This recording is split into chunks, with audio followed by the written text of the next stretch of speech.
dal leen ak jàmm mbokki internet yi safoo di seetaan Buzz M TV cant ak ngërëm ñeen na leen si topp bi ngeen di topp seen bi li gën a fës si xibaar yi dañu koy doorek sorti président Ousmane Sonko ak Bassirou Diomaye Faye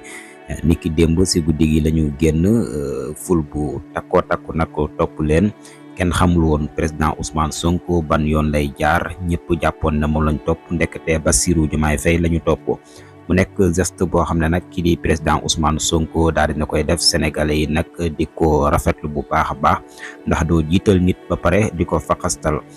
président Ousmane Sonko dafa jiital Bassirou Diomaye Faye jox ko kàddu mu daal di addu amal na déclaration tey jii nag yégle na ne dinañ amal li nga xam ne nag moo di conférence de presse ci dikkaat gën koo yaatal boobee conférence de presse ban heure lañ ko war a amal.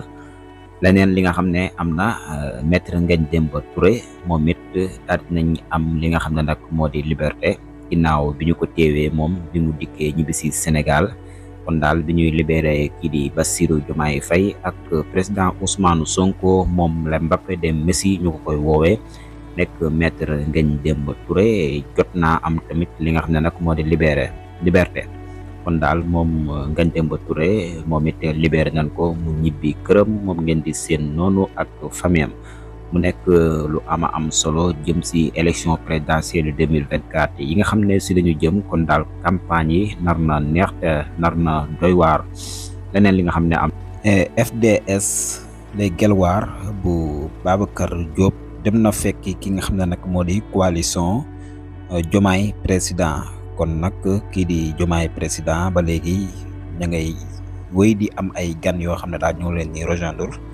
ginnaaw ba nga xamee ne nag taxaw nañ ngir wéy si dem si élection yi leneen li nga xam ne tamit daan na xew nekk actualité ba léegi ki nga xam ne nag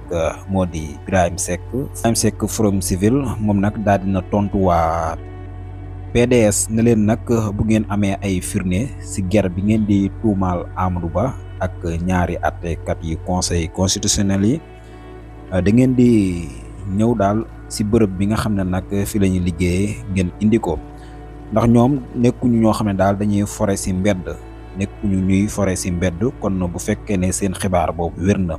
da ngeen tuuma yooyu nga xam ne nag daal di ngeen koy teg si waa conseil constitutionnel ak candidat bii di Amadou Ba bu wéree ba wóor daal da ngeen koy indi mais daal nekkut xibaar yoo xam ne si mbedd mi lañ koy fortaatoo moom mi nga xam ne nag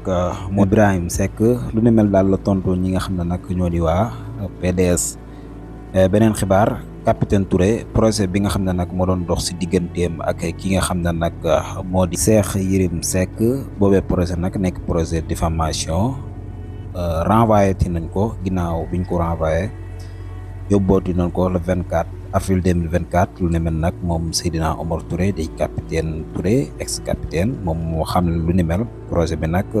yàgg na lool ñu koy renvoyé di ko renvoyé ay yoon mën nañ ne boobee projet ñu ngi koy renvoyé ba léegi mënagum taxaw moom mi nga xam ne nag moo di Seydina Omar Touré ak kii di Cheikh Yérim Seck